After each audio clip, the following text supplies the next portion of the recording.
বিসমিল্লাহির রহমানির রহিম। আসসালামু আলাইকুম। আজকে আপনাদের সাথে আমি চিকেন ফ্রাই রেসিপি শেয়ার করব।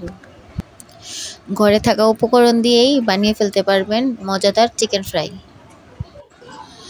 আমি এখানে কিছু চিকেন নিয়ে নিয়েছি আর ছুরির সাহায্যে ভালো করে কেটে নিয়েছি যাতে ভালো করে মশলাটা ঢুকে। এখানে আমি হলুদ, মরিচ, লবণ, আদা রসুন বাটা আর পেঁয়াজ বাটা একসাথে আছে, সেটা আমি দিয়ে দিলাম। এখন ভালো করে মাখিয়ে নেব।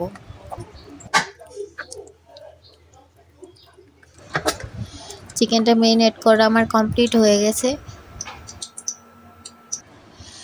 এখন একটা প্লেটে 1 কাপ পরিমাণ ময়দা আর দিয়ে দিচ্ছি লবণ আর দিয়ে দিব গুঁড়া মরিচের গুঁড়ো। এখন ভালো করে মিশিয়ে নেব। আমার মেশানো প্রায় কমপ্লিট। এখন আমি চিকেনটা ভাজতে চলে যাব। তার আগে চিকেনটা আমার ভালো করে কোট করে নিতে হবে ময়দা দিয়ে। এখন আমি ভালো করে ময়দা দিয়ে চেপে চেপে চিকেনটা কোট করে নিচ্ছি। তারপর 5-6 সেকেন্ডের জন্য পানিতে রেখে দেব। দেন আবার এটা উঠিয়ে আমি আবার ময়দাতে ভালো করে মিশিয়ে নেব।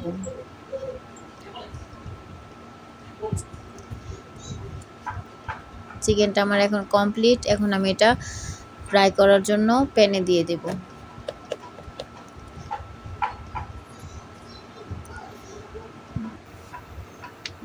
গরম তেলের মধ্যে এখন আমি চিকেনটা ছেড়ে দিলাম।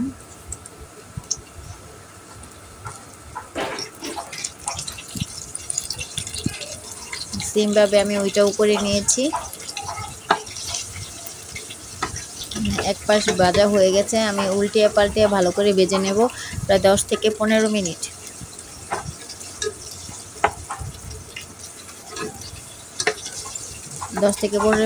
আপনি মিডিয়াম আঁচে ভেজে নেবেন যাতে ভিতরে চিকেনটা ভালো করে সেদ্ধ হয়।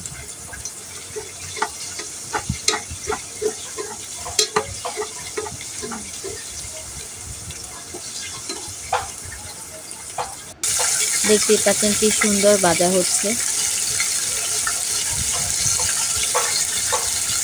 এখন আমার ভাজা হয়ে গেছে, আমি এখন তুলে নেব।